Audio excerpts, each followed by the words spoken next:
Understanding stiff dough in baking and beyond. Hello, and welcome to today's English language learning session. Today, we're diving into a phrase that's as delightful to learn about as it is to taste: stiff dough. Whether you're a baking enthusiast or just curious about English idioms, this video is for you.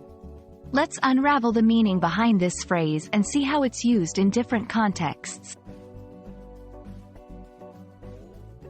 Stiff dough refers to a type of dough in baking. Dough is a mixture of flour, water, and other ingredients that is the basis for many baked goods.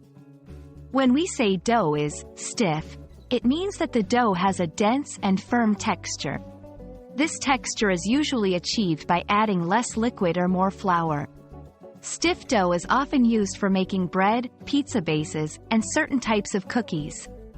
It's different from soft dough, which is more pliable and used for pastries like croissants. Interestingly, stiff dough isn't just a baking term. It's also used figuratively in everyday English.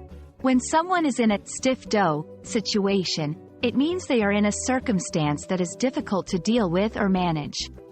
Just like kneading stiff dough requires more effort, navigating a stiff dough situation can be challenging.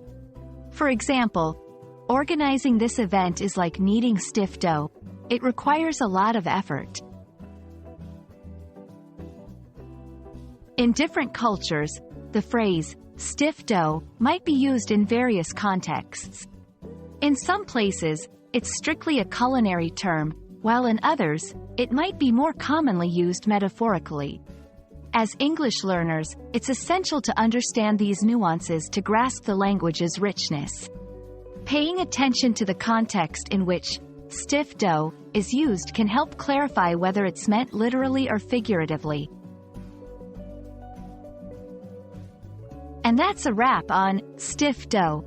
Whether you're mixing flour and water in the kitchen or navigating the complexities of English idioms, we hope this video has shed some light on this interesting phrase.